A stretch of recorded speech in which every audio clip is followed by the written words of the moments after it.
The sun had not yet broken the horizon when Israeli pilots strapped themselves into their cockpits, the desert air heavy with silence and fear. Every breath felt like a countdown. In those final seconds before takeoff, Israel's fate rested on a single decision: to strike first or be struck down. Just 19 years after its birth, the young nation faced the combined forces of Egypt, Syria, and Jordan.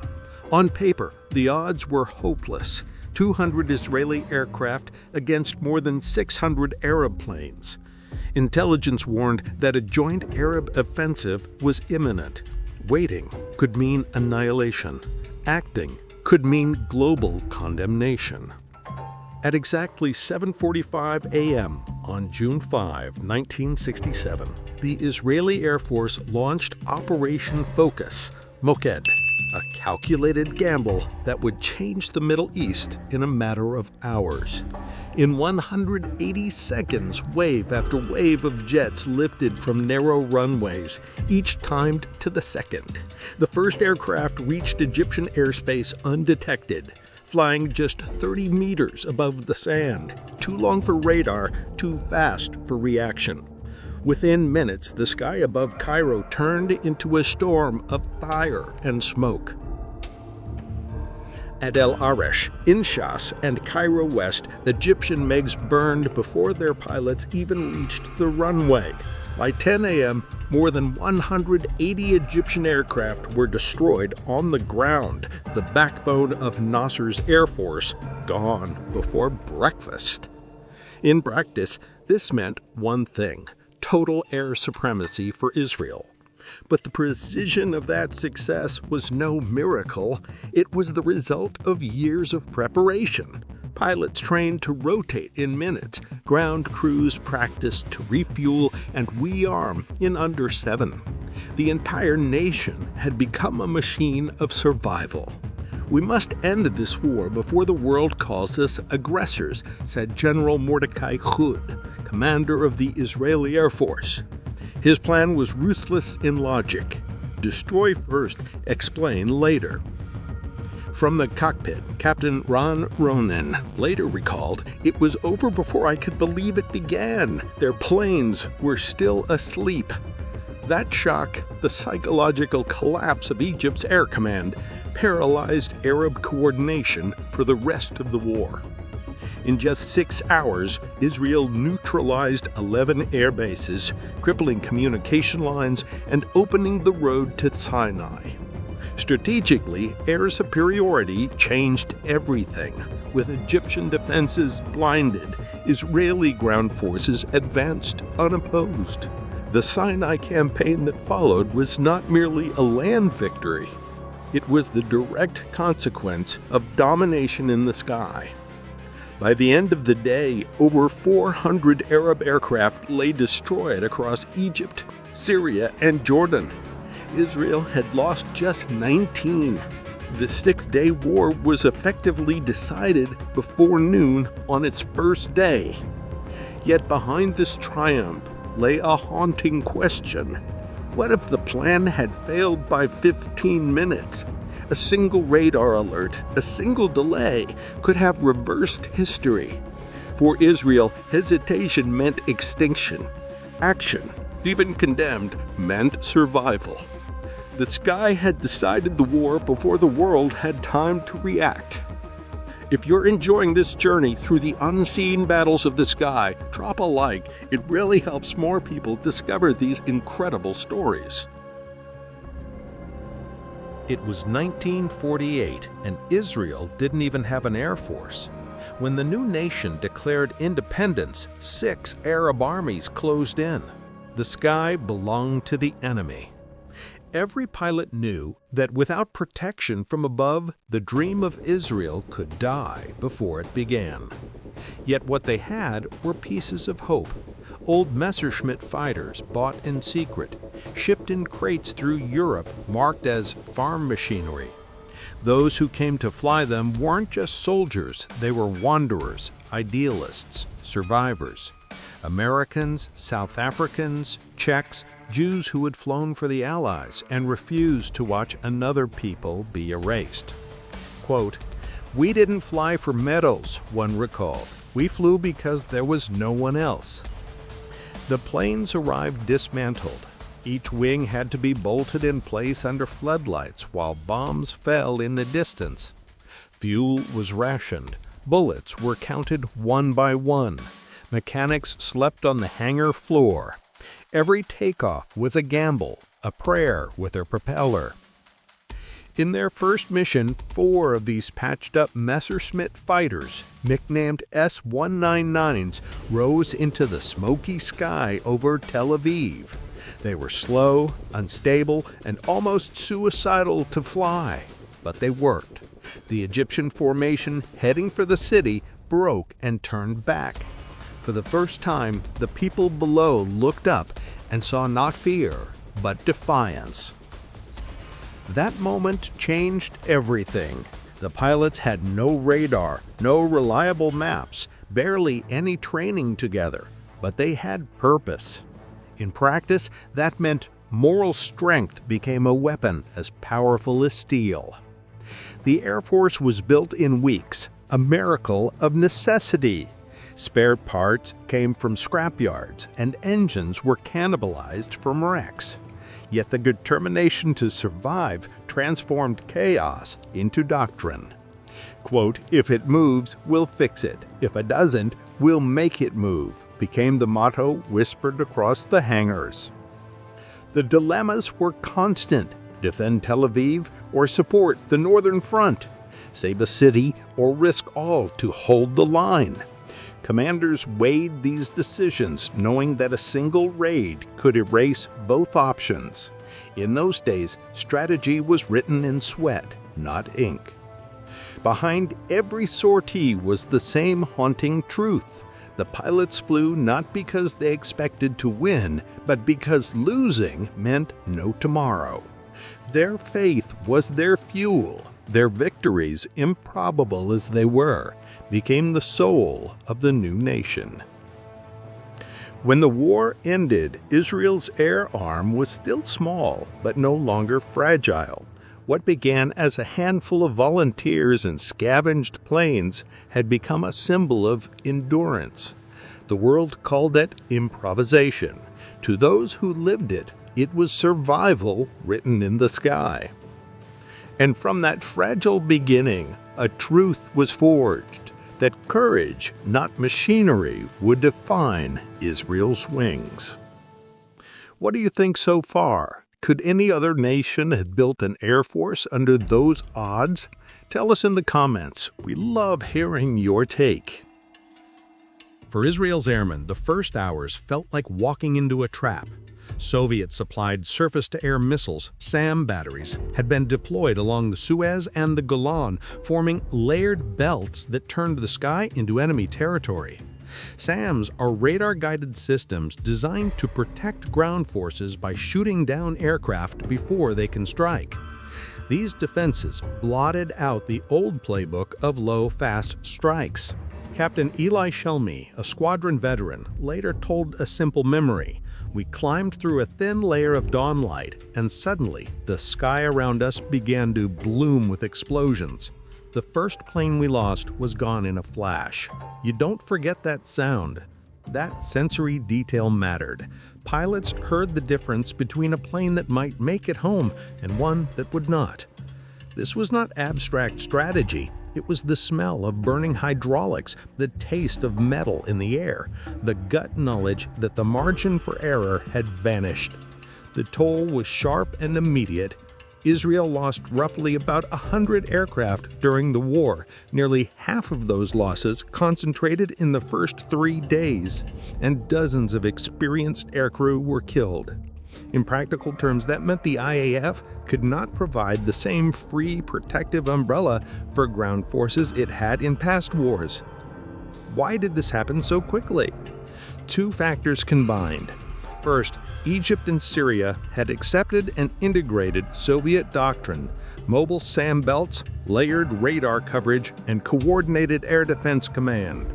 Second, the element of surprise. The attack began on Yom Kippur, delayed Israel's mobilization, and complicated rapid, coordinated countermeasures. On the map, the missile belts looked like a spine running along the front. On the pilots' radios, they sounded like warning calls in the staccato of Flock. Faced with this, Israeli commanders confronted a brutal decision: keep pressing into SAM-threatened zones, accepting high losses, or change doctrine and buy time or solutions. They chose both. While some missions continued at enormous risk, engineers and technicians raced to blunt the missile threat. Electronic countermeasures, decoys, and tightly coordinated strikes paired with ground suppression efforts. In other words, fight and adapt at the same time. The crisis also pulled in the great powers. The United States launched a major airlift, Operation Nickelgrass, to resupply Israel with tanks, munitions, and fuel. The flow of material over weeks kept Israel in the fight and altered the strategic balance. The airlift was not just logistics, it was political oxygen. The result was painful but formative. Israel recovered tempo and regained air effect by combining new tactics with ground suppression of missile sites. The price was high: lives, aircraft, and a loss of the complacent belief in invulnerability. The lesson written in smoke and wreckage was clear: air supremacy is not a given. It must be continually earned and integrated with ground forces and diplomacy. In short, 1973 taught a hard truth: technology can surprise you, politics can strangle your options, and courage must be married to adaptation. The sky had become a contested theater, not a safe dominion. And if you haven't yet, subscribe. The next part reveals how Israel rebuilt its air power from the ashes of 1973. The lessons had burned deep. From that war onward, Israel knew that survival depended not only on courage or strategy, but on something quieter: preparation. Every pilot understood it. The war could return at any dawn. In the desert outside Hatterim, a thin warning haze settled over the runway. A mechanic knelt beside the tire of an F-4 Phantom, checking the pressure by touch, not by gauge. He'd done it hundreds of times. "You learn to feel the machine," he said, wiping the sand from his hands. "If it fails, you don't get a second chance out here." That was the rhythm of Israel's airfields: constant alert, constant readiness. Unlike vast nations, Israel had no depth. The country could fit inside the state of New Jersey. Its runways, few and exposed, were targets waiting to be hit. So the Air Force learned to live with fragility and turn it into speed. After the shock of Yom Kippur, new doctrines emerged: decentralize, harden, and hide. Aircraft were dispersed across auxiliary strips, short runways carved into the desert, or even disguised sections of highway. These emergency bases were crude but vital. Pilots trained to take off from asphalt barely long enough for a landing roll. In practice, it meant transforming every road wide enough into a potential lifeline. Operations officers called it the doctrine of minutes. Each crew had to rearm, refuel, and relaunch within 10 minutes, a concept known as turnaround time. Every second counted.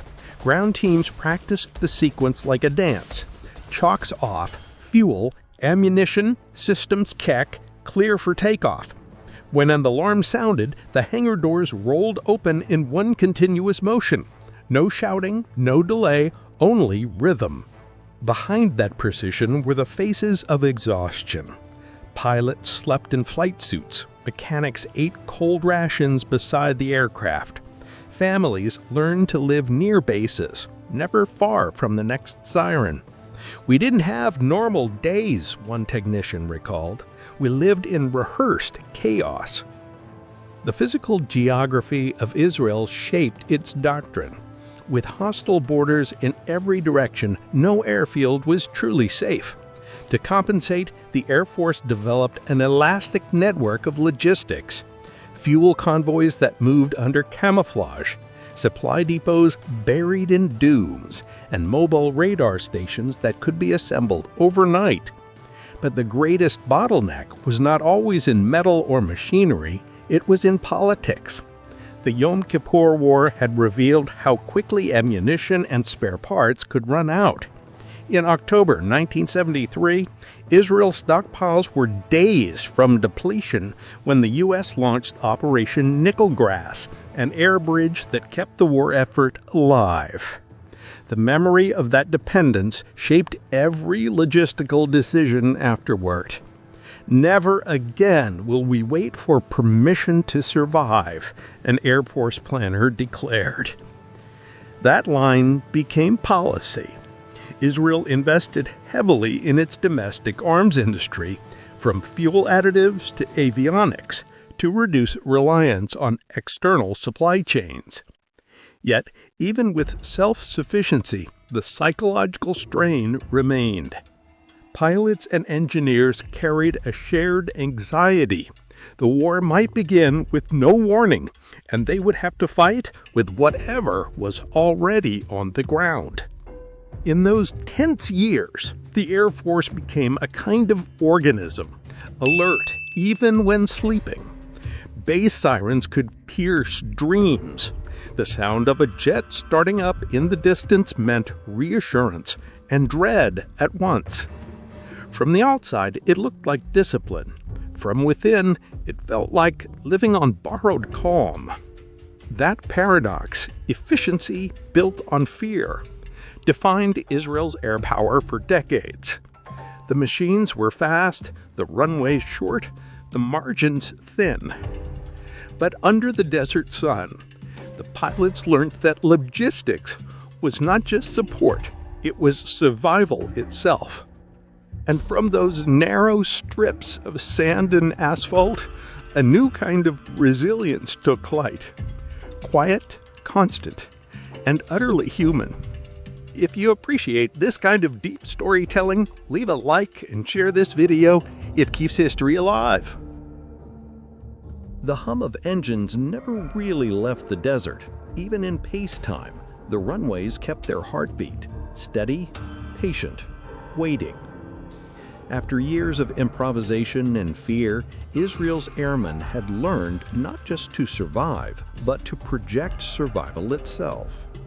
That shift from defense to deterrence began quietly. Every mission, every drill, every roar across the Negev carried a message: we are ready before the threat arrives. By the early 1980s, the Israeli Air Force had become more than a shield. It was a symbol, a language of power.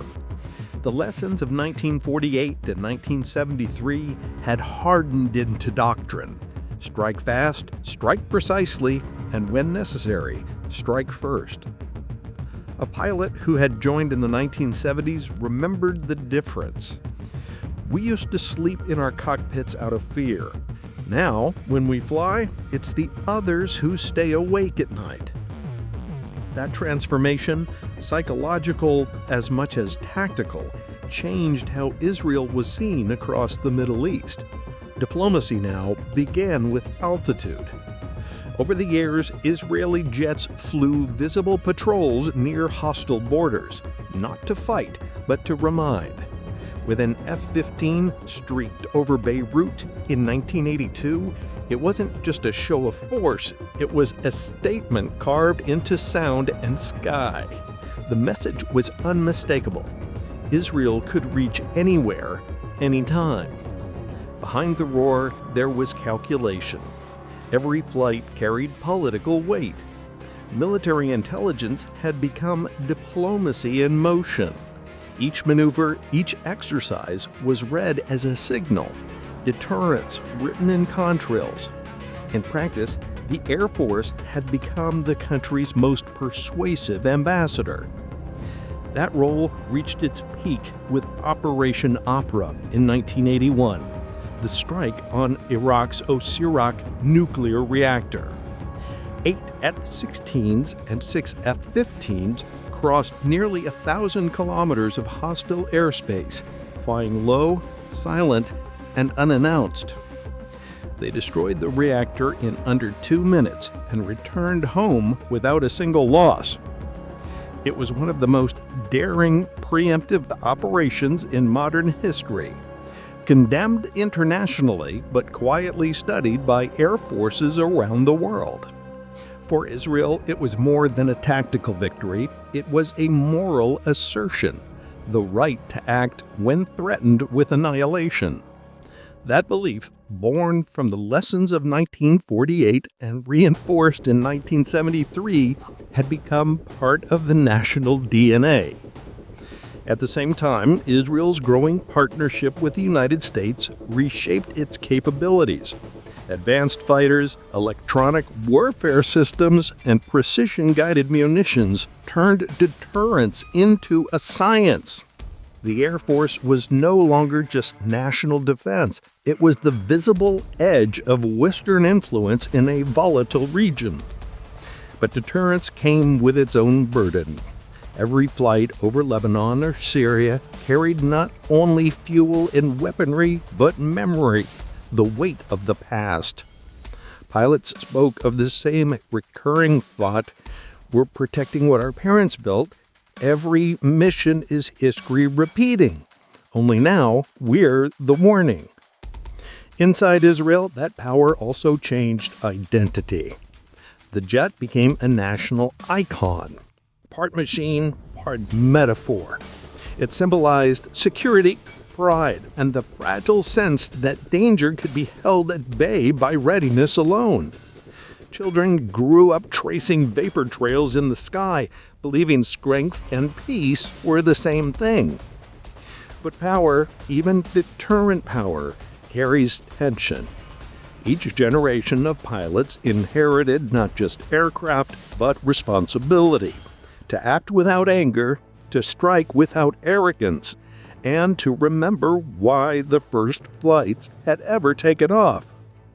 As the Cold War ebbed and new conflicts stirred, Israel's Air Force stood as both guardian and messenger, born from fear, sustained by vigilance, and defined by discipline.